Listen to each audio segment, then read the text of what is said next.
Hare Krishna everyone, welcome to the another session of Jamna Mataji, the Unalloyed Devotion की series.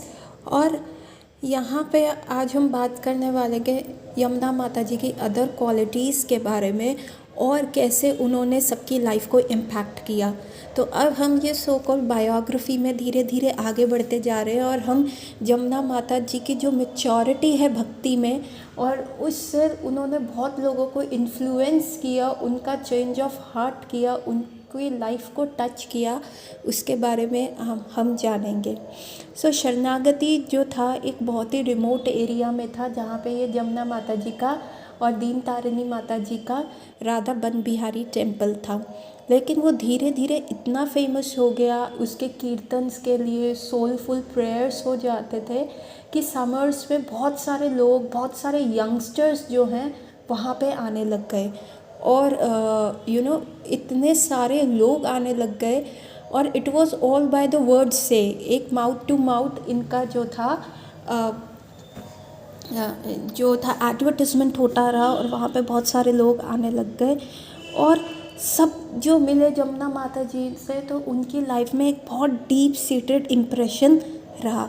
और ऐसा ही एक example है जानवी माता जी का, जो कि यमुना माता जी की गुरु बहन जो थी गुरुचरण पद्मा देवी दासी की डॉटर थी। इंग्लैंड में वो रहते थे और उनको यमुना माता जी बड़े प्यार से ज्वेल जानवी बुलाते थे। ये उस समय की बात है जब जानवी माता जी 18 साल की थी और ये लोग जो थे यमुना माता जी को और दीन तारिणी माता जी को वैनकूवर से शरणागति जाना था। तो इनकी मम्मी उस समय वहीं पे थी और उन्होंने ऑफ़र किया कि वो ड्राइव कर देंगी इनको वहाँ तक के लिए। और इट वाज फर्स्ट टाइम कि जानवी माता जी भी उनके साथ गई और जानवी माता जी इन लोगों से मिली। और जब ये राधा बन बिहारी आश्रम के पहुँचे, वो भक्ति कुटीर में पहुँचे, तो जानवी माता जी को लगा as if she has been transported to another world, एक ऐसे स्पिरिचुअल वर्ल्ड में चली गई हैं। और वहाँ पे वैष्णव एटिकेट्स के बारे में कितना हाईली रिस्पेक्ट किया जाता था, वो कैलिबर इतना हाई था कि इनको कभी पता ही नहीं था कि ये इतना स्ट्रॉन्ग स्टैंडर्ड भी मेंटेन हो सकता है कि नहीं। और जैसे ये एंटर कर रही थी तो वहाँ पे एक स्टोन्स का जो था सेगमेंट था जहाँ बहुत सारे वैष्णव क्वालिटीज़ को दिखाया गया था, स्टोन के ऊपर लिखा गया था और इसको कहते थे jewel, lake of Vaishnavas jewel. और हर स्टोन के ऊपर एक वैष्णव क्वालिटी जो थे प्रिंटेड थी। और ये देख के और इतना रेयर कॉम्बिनेशन ऑफ आर्टिस्ट्री और हम्बल डिवोशन देख के जानवी माता जी तो फुल इतनी डीपली इम्प्रेस हो गई। तो जैसे ही ये लोग शरणागति गए और वहाँ पे एक्चुअली उस समय यमुना माता जी नहीं थी इनके साथ गाड़ी में, दीन तारिणी माता जी थी जिनको वैनकूवर से शरणागति जाना था और इनकी मदर ने और जानवी ने लिफ्ट दी थी इनको ड्राइव करते हुए। ये शरणागति आए जो कि वहाँ से थोड़ी दूर के रास्ते पे था, अच्छा खासा ड्राइव के रास्ते पे था। तो ओवरनाइट ये लोग वहाँ पे रुके। तो शरणागति में जैसे ही इन्होंने दरवाज़ा खटखटाया तो यमुना माता जी की बहुत स्वीट वॉइस हरि बोल करती हुई आई और बड़े सॉफ्ट वॉइस में उन्होंने सबको एम्ब्रेस किया। यमुना माता जी इतनी टॉल नहीं थी और जानवी माता जी से शॉर्टर थी, बट उनका प्रेजेंस जो था ना बहुत पावरफुल था। और जो दरवाज़ा खटखटाया गया था वो ग्लास डोर था जिसके ऊपर ये तिलक जो था, वैष्णव तिलक जो था वो मार्क्ड था। यमुना माता जी की प्रेजेंस बहुत स्ट्रांगली जानवी माता जी ने फील करी और वो बहुत फेमिनिन थी और बहुत स्वीट थी। और जब उन्होंने ऑल्टर में देखा तो उनको बहुत अच्छे लगे राधा बन बिहारी के विग्रह। और उसके बाद प्रसादम आया और प्रसादम बहुत टेस्टी था। और चाहे कोई यमुना माता जी से इम्प्रेस हो ना हो, पर उनके प्रसादम से तो लोगों का दिल बहुत ही जल्दी पिघल जाता था। फिर उसके बाद शाम को उन्होंने चैतन्य चरितामृत की रीडिंग करी और यमुना माता जी वो सो एब्जॉर्ब्ड, उनकी आंखें बंद थी। जैसे कोई चैतन्य चरितामृत बोल रहा था तो यमुना माता जी की आंखें बंद थी और वो सुन रही थी और आंखों में से बस अश्रु की धारा ही बह रही थी। तो जानवी माता जी कहती है मेरे को एक कन्विक्शन लगा मेरे हार्ट में कि इतनी प्योर स्पॉन्टेनियस और जेन्युइन फीलिंग जो उन्होंने देखी कृष्ण भक्ति की, तो उनका हार्ट एकदम स्टार्टल हो गया। उनका हाथ में जैसे कहते हैं ना घर्षणा हो गई कि ये क्या चीज़ है, इट मेल्टेड अवे। और जब रात को ये लोग जानवी माता जी और सबको उनके बेडरूम में छोड़ के आए और उसमें उन्होंने एक वुडन बॉक्स निकाला और उसको कहा कि it is a very special surprise for you, और वो मैं तुमको बताऊंगी। और वो उनको वो जो ब्लू लोटस कैबिन था जहाँ पे मतलब वो आश्रम के क्लोज था और वो बेसिकली फॉर द गेस्ट था, तो वो उनको ब्लू लोटस आश्रम ले गई। और वहाँ पे जब उन्होंने वो वुडन बॉक्स खोला तो वो एक म्यूज़िकल बॉक्स था जो बहुत अच्छा धीरे धीरे टोन दे रहा था हरे कृष्णा महामंत्र की। और वो उन्होंने इनके बेडरूम में छोड़ दिया और उनको गुड नाइट विश करके आ गई। तो ये लोग सुबह उठे, इन्होंने मॉर्निंग प्रोग्राम अटेंड किया और उसके बाद इन्होंने बहुत अच्छा ब्रेकफास्ट किया, ब्रेकफास्ट प्रसादम किया। और जानवी माता जी कहती है कि ऑल्दो मैं उनको कोई इम्प्रेस करने की कोशिश नहीं कर रही थी, लेकिन वो लोग बार बार मेरी मैच्योरिटी और डेप्थ को प्रेस कर रहे थे। और ये मेरे को बाद में रियलाइज़ हुआ, आई हैड अ रियलाइजेशन कि वो बंदे में पोटेंशियल देखते हैं, हर बंदे का डिफरेंट पोटेंशियल देखते हैं और उसको बहुत अच्छे से एनकरेज करते हैं। ये जमुना माता जी और दीन तारिणी माता जी की क्वालिटी थी। और जानवी माता जी कहती है I felt honoured, blessed, purified और हम्बल। मेरा इतना अच्छा एक्सपीरियंस रहा और ऐसा लग रहा था कि मैं एक अलग ही स्पिरिचुअल वर्ल्ड में पहुंच गई हूँ। भागवतम में भी यही लिखा है कि डिवोटी जो होता है वो actually the holy place of pilgrimage होता है, वही धाम होता है, क्योंकि उसकी प्योरिटी जो होती है वो सबको अपलिफ्ट करती है। और वो एक इन्नेट ऑब्जेक्ट्स में, मतलब non material thing, non living objects में भी एक sense of deep devotional feeling डाल देता है। जैसे कि जमुना माता जी ने अपना लेक ऑफ वैष्णव क्वालिटीज़ के जो था, उनके जितने भी स्टोन्स थे वो नॉन लिविंग थे, पर उनको वैष्णव क्वालिटीज़ में लिख के उनको एक डिवोशनल एंगल दे दिया था, वो डिवोशनल फीलिंग आ गई थी।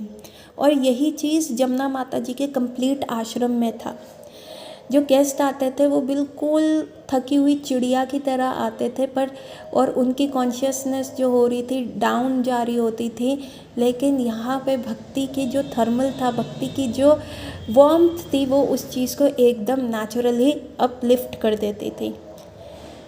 और हर जगह जो ग्लासेस थे, जमुना माता जी के बन बिहारी टेम्पल्स में ग्लासेस थे, हैंड पेंटेड थे, उन पे लिखा हुआ था, वर्सेस लिखे हुए थे, कैलीग्राफिक में लिखे हुए थे, और कई जगह गेस्ट के ऑनर में लिखा गया था। और वहाँ पे एक शिला प्रभुपाद का ब्रास स्टीम कुकर था जो कि ऑल्टर में था, उसको गार्लेंड पहनाया हुआ था।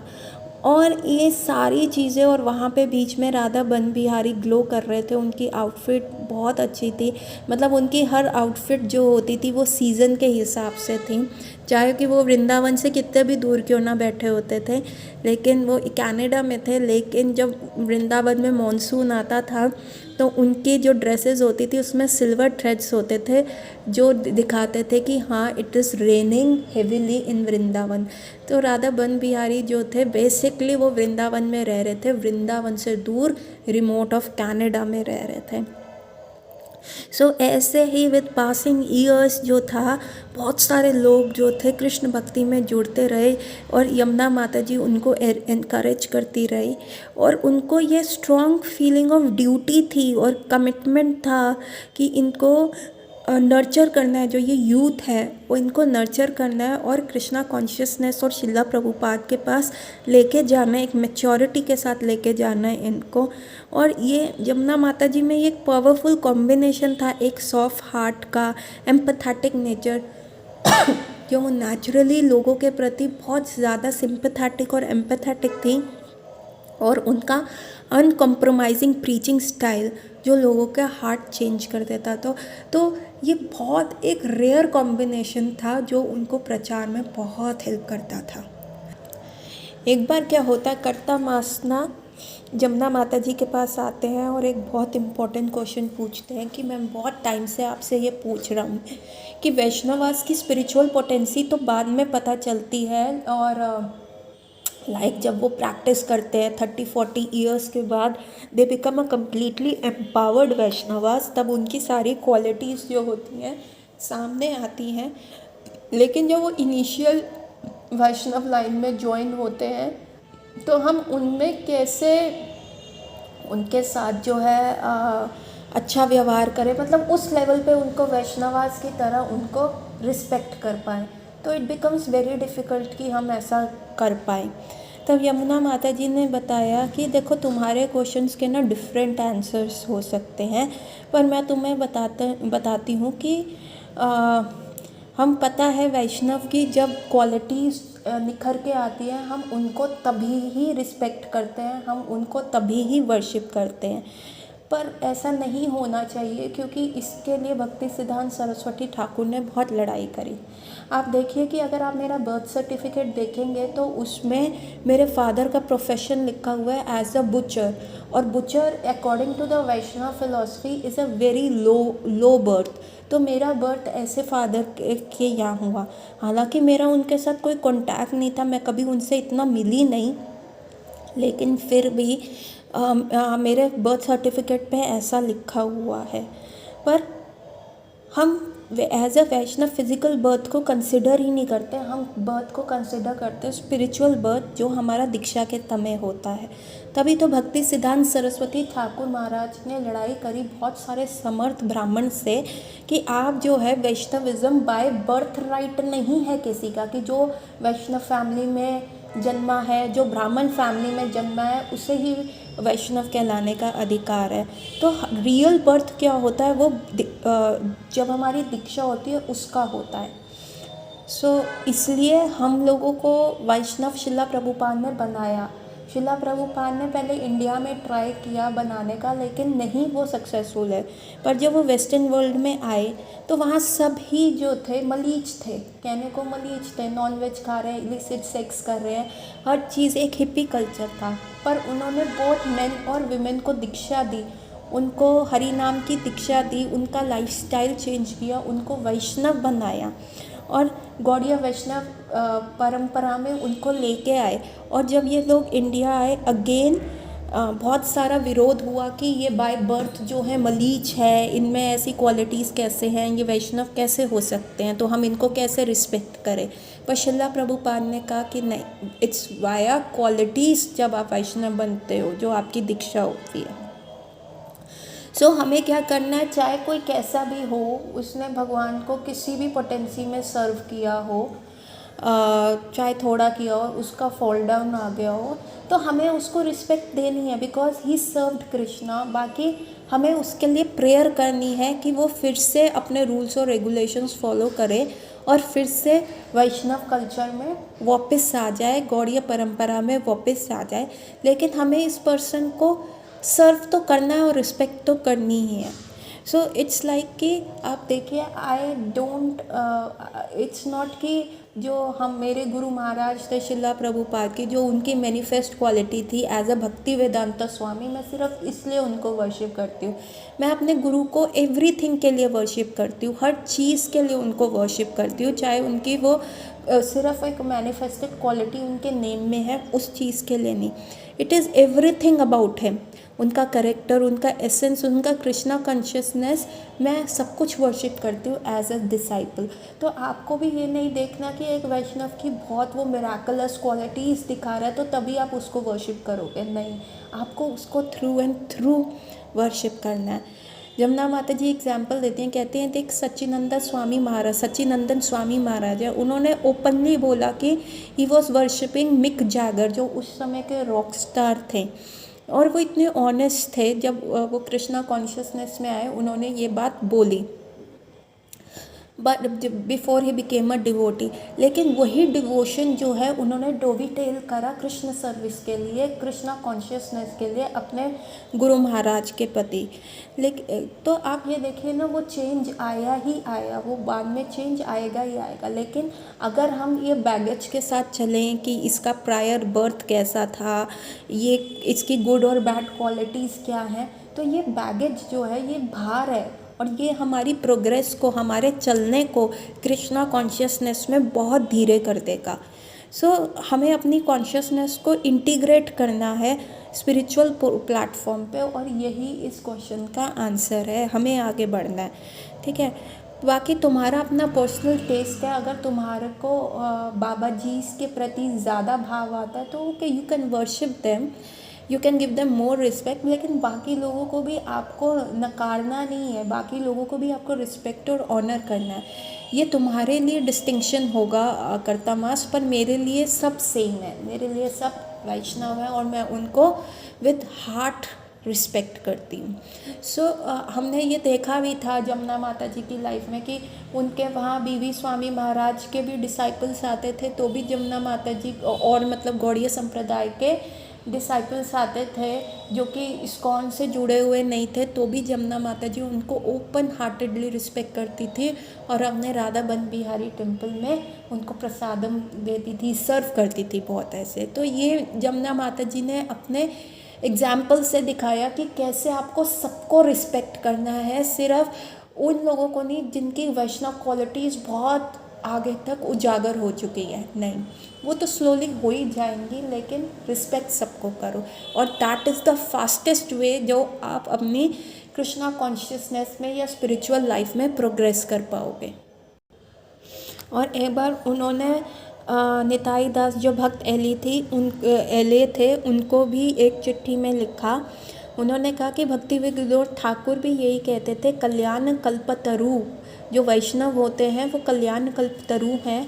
उनमें सारी क्वालिटीज़ जो ट्रांसेंडेंटल होती है, फॉर्डलेस हैं और ब्लिसफुल होते हैं ये लोग, और they are fond of chanting भगवान का नाम, और मटेरियल इन्जॉयमेंट से इंडिफरेंट होते हैं, और वो हर लिविंग एंटिटीज़ के बहुत काइंड होते हैं। उनमें कोई प्राइड नहीं होती, और वो एक्सपेक्ट नहीं करते कि आप उनकी वर्शिप करो, वो सिर्फ एक्सपर्ट होते हैं भगवान की वर्शिप करने में, और मटेरियल इन्जॉयमेंट से कम्प्लीटली वो लोग डिटैच होते हैं। उनमें कोई डिप्लिसिटी नहीं होती, वो सिर्फ भगवान के इटर्नल पास टाइम्स के बारे में सुनने के लिए relish करते हैं और अटैच करते हैं। और ऐसी वैष्णव क्वालिटीज़ जो है भक्ति विनोद ठाकुर ने अपनी साजन तोषनी में बताई हैं, जो 26 क्वालिटीज़। और ऐसी क्वालिटी सरेंडर टू कृष्णा जो है सबसे प्राइमरी सिम्टम होता है एक वैष्णव का, भगवान की कंप्लीट शरणागति। और ये सारी क्वालिटीज़ जो हैं आप में भी प्रेजेंट है। जमुना नहीं, ये जो लेटर है ये भक्त एली ने जो है वो लिखी थी जमुना माता जी को, और जमुना माता जी ने और उन्होंने कहा, भक्त एली ने जो कि बाद में निताई दास बने, उन्होंने ये कहा कि जमुना माता जी में ये ऑल 26 क्वालिटीज़ प्रेजेंट हैं, और वो धन्य हुए जमुना माता जी के एसोसिएशन से, क्योंकि उन्हीं के एसोसिएशन में लगता है कि भक्ति इज़ एक्चुअली प्रेजेंट। और उन्होंने ये भी लिखा कि शिला प्रभुपाद और श्री श्री राधा बन बिहारी की मर्सी, फ्लडेड मर्सी उनके ऊपर है। और जमुना माता जी ने वापस ईमेल लिखते हुए कहा कि नहीं, वो तो एक रास्कल एस्पायरिंग डिवोटी है। तो देखिए कितना हम्बल है कि इतनी सारी क्वालिटीज़, हम्बल 26 क्वालिटीज़ जो थी वो जमुना माता जी में कूट के भरी हुई थी, फिर भी वो अपने आप को उस लेवल पे नहीं समझती थी। वो कहती थी नहीं, she is an aspiring devotee. और ये तो सिर्फ लॉर्डशिप के प्लेजर के लिए कि मैं ऐसा पॉन्ड बनाया जिसमें मैंने लार्ज रॉक्स रखी, स्मॉल रॉक्स रखी, और उन पे वैष्णव क्वालिटीज़ लिखी संस्कृत में। सो शरणागति कम्युनिटी में ना अब क्योंकि बहुत सारे लोग जुड़ रहे थे, तो फाइनली वहाँ पे बहुत सारे फेस्टिवल्स ऑर्गेनाइज होने लग गए, और एनुअल रथ यात्रा जुलाई में होने लग गई। और जमुना माता जी बहुत एंथुजियास्टिकली उसमें पार्ट लेती, बहुत सारे नोट्स बनाती, ऑर्गेनाइजेशन करती, केयरफुल प्लानिंग करती और हर छोटी डिटेल्स पे वर्क करती। और बेसिकली वो उसके लिए स्लाइड शोज़ बनाती और जगन्नाथ लीला उसको ऑर्गेनाइज करती, और सब सब जो है जगन्नाथ कीर्तन गाते, जगन्नाथ अष्टकम गाते। यमुना माता जी ने ना एक बार प्लान किया था कि जैसे चैतन्य चरितामृत में लॉर्ड चैतन्य डिफरेंट रथ्स के आगे डिफरेंट कीर्तन पार्टीज़ बनाते थे और डिफरेंट कीर्तन पार्टीज़ को डेजिग्नेटेड लीडर्स होते थे और उनके इंस्ट्रूमेंट प्लेयर्स होते थे, वैसे ही यमुना माता जी ने ऐसे डिफरेंट कार्ड्स बनाई जिसमें बहुत सारे कीर्तनियास बनाए जो जगन्नाथ जी के रथ के साइड में आगे पीछे दाएं बाएं चलेंगे। और यमुना माता जी ने कॉन्शल बजा के परेड स्टार्ट करी और वो खुद बच्चों के रथ के ऊपर बैठ गई उनके एज अ लीडर बन के कि हम यहाँ से हम कीर्तन शुरू करेंगे। लेकिन क्या हुआ, इनके कुछ गॉड ब्रदर्स वैनकूवर से आए हुए थे और उन्होंने कहा कि नहीं नहीं सब इकट्ठे जाएंगे, ये क्या है डिफरेंट डिफरेंट ग्रुप्स क्यों बना दिए, सब इकट्ठे ही कीर्तन करते जाएंगे। तो वो यमुना माता जी का प्लान जो था वो हो नहीं पाया, जैसे चैतन्य चरितामृत का में दिया हुआ है कि जैसे चैतन्य महाप्रभु करते थे। तो वो 10 मिनट्स में पूरा प्लान जो हो गया चौपट हो गया, लेकिन फिर भी बहुत अच्छा सा कीर्तन हुआ रथ के आगे और यमुना माता जी ने उसमें भी बहुत एंथुजियास्टिकली पार्ट लिया। उनको कोई दिक्कत नहीं थी कि उनका प्लान को नकारा गया और जैसे वो चाह रही थी वैसे ना हुआ, लेकिन फिर भी वो उस चीज़ में बहुत एंथुजियास्टिकली पार्टिसिपेट किया। तो वो पूरा रास्ता जो था बहुत अच्छे से डेकोरेटेड था, बिल्डिंग्स में से लोग थे जो जगन्नाथ जी के रथ के ऊपर फ्लावर शॉवर कर रहे थे, कॉन्च शेल्स ब्लो कर रहे थे, शंख बजा रहे थे, और जो मेन्यू था वो सब यमुना माता जी ने प्लान किया हुआ था। स्नैक्स थे सबके लिए, और ये जो रथ था वो सब डिवोटीज़ के घर गया शरणागति में और वहाँ पे भगवान को सब प्रसादम सर्व किया वो, और वो सारा मेन्यू जो था यमुना माता जी ने ही बनाया था, उसको ऑर्गेनाइज़ किया था। और क्या था कि यमुना माता जी ने ना वहाँ पे एक बैंड भी बनाया जिसका नाम था शरणागति रॉक बैंड, और वहाँ पे ये कैपेला क्वायर होता था, मतलब नो इंस्ट्रूमेंट, वो सिर्फ इकट्ठे गाते थे और सिर्फ 2 इंस्ट्रूमेंट्स होते थे, एक होते थे स्टोन्स और एक होती थी लकड़ी की डंडी। मतलब स्टोन्स और स्टिक्स से भी बहुत अच्छा म्यूज़िक निकल रहा था और ये लोग कीर्तन करते थे। और यमुना माता जी हर चीज़ को ना एकदम फन बना देती है। और वहाँ पे क्योंकि शरणागति जो कम्युनिटी थी अब बहुत फेमस होती जा रही थी, तो ये लोग ना हर जो वहाँ पे हाउस होल्ड था वो एक समर कैंप को ऑर्गेनाइज करते थे और डिफरेंट डिफरेंट एक्टिविटीज़ हर हाउस होल्ड जो होता था वो प्लान करता था। तो ये जो बच्चे होते थे इनको कुछ कुछ दिनों के लिए डिफरेंट हाउस होल्ड्स में स्टे करवाया जाता था और उनको डिफरेंट क्रिएटिव और एंटरटेनिंग एक्टिविटीज़ में दिया जाता था। तो यमुना माता जी इन बच्चों को खेल खेल में खाना बनाना, उनके साथ म्यूज़िक करना, उनके साथ गाना, स्टोन से म्यूज़िक निकालना, डंडी से म्यूज़िक निकालना, बहुत सारी चीज़ों में इन्वॉल्व रहते थे। क्योंकि ये शरणागति बहुत रिमोट एरिया में था, तो यमुना माता जी के जो गॉड ब्रदर्स वगैरह होते थे वो आते थे वहाँ पे रथ यात्रा के समय पे ही आते थे, ज़्यादा फ्रीक्वेंट विज़िट नहीं था।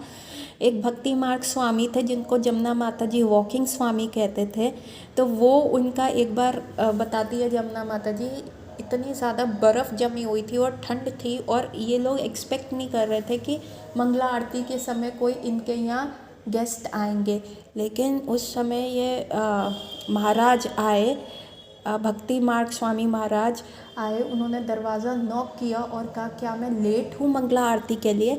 तो यमुना माता जी सरप्राइज़ थी कि वो इतनी सारी बर्फ़ में चलते हुए आए, तो इसलिए यमुना माता जी उन्हें वॉकिंग स्वामी कहती थी। गोपाल कृष्ण महाराज भी आते थे शरणागति में, वंस अ ईयर आ जाते थे। जितना भी एज अ GBC वो थे वो भी आ जाते थे, although it was a very austerity for him, क्योंकि उनकी इतनी सारी मल्टीपल एंगेजमेंट्स होती थी, फिर भी वो समय निकाल के आते थे और वो ज़रूर राधा बन बिहारी मंदिर आते थे और यहाँ पे कुछ समय बैठते थे। और वो हमें कहते थे कि आप इतनी रिमोट जगह पे क्यों रह रहे हो शरणागति में, आप आओ, आप एक्टिव मूवमेंट के साथ जुड़ो। तो एक वंस ये लोग जमुना माता जी बताती हैं कि ये न्यू दिल्ली में थी 2009 में, और भगवत गीता की क्लास हो रही थी और वहाँ पे कम्युनिटी इश्यूज भी डिस्कस हो रहे थे। तो तब इन्होंने माधव मंगल देवी माता जी से पूछा, जो उस समय महाराज की सेक्रेटरी थी, जो उनका स्केड्यूल सब प्लान कर रही थी। तो उनसे पूछा कि महाराज कब ब्रेक लेते हैं, इनका स्केड्यूल इतना बिजी रहता है, वो इतना ट्रैवल करते हैं। तो माता जी ने सिंपली कहा कि शरणागति फ्राम जो होता है महाराज के लिए ब्रेक है, गोपाल कृष्ण महाराज का। सो उसी साल जुलाई में राधानाथ स्वामी महाराज आते हैं शरणागति में, और जमुना माता जी जानकी को बुलाती है, क्योंकि जानकी माता जी अभी उन्होंने भक्ति छोड़ दी है, पर वो राधानाथ स्वामी महाराज के लेक्चर्स सुन के बड़ा ही इम्प्रेस्ड हैं, खुश हैं। तो जानकी माता जी को जमुना माता जी बुलाती हैं, और उनकी हेल्थ भी इतनी अच्छी नहीं होती, फिर भी जानकी माता जी इतना ओरिगोन से ड्राइव करते हुए शरणागति आते हैं। ये लोग भी दीन तारिणी माता जी और यमुना माता जी ओरिगोन 2 बार तो साल में चले ही जाते थे, उनसे मिलते थे, ताकि जानकी यमुना माता जी कंसर्न थी, क्योंकि जानकी माता जी ही उनको कृष्णा कॉन्शियसनेस ने लेके आई। उनकी शादी पे ही उन्होंने फर्स्ट टाइम शिला प्रभुपाद से मिली थी जमुना माता जी। तो अब शी वॉज कंसर्न कि जानकी माता जी ने इतना सब क्यों छोड़ दिया, तो वो वापस आए। और क्योंकि जानकी माता जी राधानाथ स्वामी महाराज की उनको सीडी भेजी थी, तो उस लेक्चर से वो बहुत ज़्यादा इम्प्रेस थी, तो इसीलिए जानकी माता जी को बुलाया गया कि जब राधानाथ स्वामी महाराज आए। 2002 में जमुना माता जी ने कृष्ण मूर्ति खरीदी थी फ्लोरिडा में जानकी माता जी के लिए, ताकि उनकी कृष्णा कॉन्शियसनेस फिर से जो है शुरू होए डीटी वर्शिप करते हुए। और राधानाथ स्वामी ने उस कृष्णा के लिए राधा रानी अरेंज करी इंडिया से, ताकि मतलब very warm heartedly Radhanath Swami Maharaj भी यही चाहते थे कि Janaki should also, she is one of the initial disciple of Shila Prabhupada, तो सभी यही चाहते थे कि वो वापस आए। और जब वहाँ राधानाथ स्वामी महाराज आए, तब श्याम सुंदर भी आ गए, उनकी वाइफ मालती भी आ गई, और जानकी और यमुना तो वहाँ पे थे ही थे। तो राधानाथ स्वामी महाराज ने सबको कहा कि अब आप यहाँ पे शिला प्रभुपाद की मेमोरीज़ हम डिस्कस करेंगे। और ऐसे एक्सचेंजेस हुए बन बिहारी मंदिर में।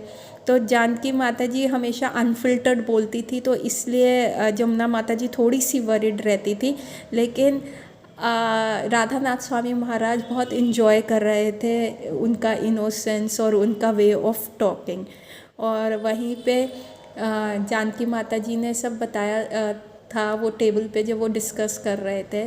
तो फिर जब शरणागति में लेक्चर देने की बात आई, राधा बन बिहारी टेम्पल में लेक्चर देने की बात आई, तो राधानाथ महाराज ने बहुत हम्बली कहा कि मैं नहीं दूंगा, यहाँ पे तो श्याम सुंदर भी है, जानकी भी है, और मालती भी है, और जमुना भी है। ये 4 लोग हैं जो प्रभुपाद की मेमोरीज बता सकते हैं, तो लेट्स लिसन फ्रॉम हम। तो सब पीछे हटने लग गए कि नहीं नहीं, महाराज आए हैं, महाराज बोलेंगे, सब करेंगे। और जानकी माता जी कह रही है मैंने तो पब्लिक स्पीकिंग इतने दिनों से करी ही नहीं है, तो मैं कैसे बोलूँगी। तो राधानाथ स्वामी महाराज कहने लगे अरे तुमने मेरे को कल ही तो सारी चीज़ें बताई थी ना टेबल पे। तो जानकी माता जी ने कहा कि हाँ आप तो मेरे फ्रेंड हो इसलिए मैंने बता दी, पर पब्लिक कैसे स्पीक करूँगी। तो फाइनली जमुना माता जी ने भी इनकरेज किया जानकी माता जी को बोलने के लिए। तो श्याम सुंदर और मालती माता जी ने तो बोला, फिर जानकी माता जी ने भी थोड़ा बोला, पर जमुना माता जी की जब बारी आई तो वो पीछे हट गई। वो कहती है नहीं नहीं, ये तो राधा बन बिहारी टेम्पल है, मैं होस्ट हूँ यहाँ की, मैं कैसे बोल सकती हूँ। ये तो बहुत अपने मुँह मियाँ मिट्ठू बनने वाली बात होगी, बहुत ऑस्टेंटिशियस लगेगा कि मैं शो ऑफ कर रही हूँ। तो आप आए हो, राधानाथ महाराज से सुनना चाहेगी, शरणागति के जितने भी यहाँ पे हाउस होल्ड्स हैं वो आए हैं ये लेक्चर सुनने, वो स्पेशली राधानाथ महाराज को सुनने आए हैं, तो मैं कैसे ऐसे कर सकती हूँ। तो फाइनली राधानाथ महाराज ने उनको थोड़ा पुश किया। तो फिर जमुना माता जी ने बोलना शुरू किया कि कैसे करता है, क्या सारी चीज़ें थी, और बैक एंड फोर्थ फिर जानकी माता जी, मालती माता जी और श्याम सुंदर प्रभु और जमुना माता जी, इनका सारा इतना अच्छा डिस्कशन हुआ कि सबने एंजॉय करना। दीन तारिणी माता जी कहती हैं कि मुझे तो ऐसा लगा कि I was just transported into that world. हम उस समय की सारी शिला प्रभुपाद की मेमोरीज़ को इंजॉय कर पा रहे थे। और राधानाथ महाराज कहते कि जमुना माता जी उनके लिए इतनी अच्छी होस्ट थी, उन्होंने 6 टाइप डिफरेंट फ्लेवर की चपाती उनको सर्व करी, मैंगो चपाती, और इतना अच्छा एवरीथिंग वॉज। और राधा बन बिहारी टेम्पल इतना अच्छा था और सारी चीज़ें बहुत ही बढ़िया लगी उनको। And it was very nice experience. और शरणागति के जितने भी डिवोटी सुनने आए थे उनके लिए भी it was very nice experience. और जब राधानाथ महाराज चले जाते हैं तो नेक्स्ट मंथ क्या होता है, राधा अष्टमी वाले दिन एक ब्यूटीफुल सेरेमनी होती है जिसमें राधा कुंड माता जी और कर्ता मास की जो है शादी होती है। और एक बहुत अच्छा इनको मतलब ये लोग उस को बहुत अच्छे से चेरिश करते हैं। और 2009 में जमुना माता जी बताते हैं कि जब वो गए थे क्या कहते हैं इंडिया आए थे, तो वहाँ पे बहुत सारी लेडीज़ उनसे मिलने आई और देवर सरप्राइज एक Hindi language back to Godhead magazine पे कर्ता मास और राधा कुंड की शादी की ये पिक्चर बहुत बड़ी छपी हुई थी। तो so this was very good experience for them. और उन्होंने ये वाली चीज़ का फ़ोटो लेके राधा कुंड और कर्ता मास के साथ शेयर भी किया। अब क्योंकि वहाँ पे बहुत सारे फेस्टिवल्स अच्छे से सेलिब्रेट होते हैं, तो एक श्रीमती राधा रानी का अपीयरेंस डे आने वाला था, तो उन्होंने सारी यंग गर्ल्स को उनके लिए फ्लावर ड्रेसेस, राधा बन बिहारी जी के लिए फ्लावर ड्रेसेस बनाने का काम शुरू किया। And that was a signature celebration जो हर साल होता था राधा बन बिहारी की ड्रेसेस को बनाने का। सो आज के लिए इतना ही। अब आगे देखेंगे कि जमुना माता जी की लाइफ में और क्या चेंजेस आ रहे हैं और वो कैसे कंट्रीब्यूट कर रही है in every possible way in her Krishna consciousness और लोगों को एनकरेज करते हुए। With this everyone, Hare Krishna.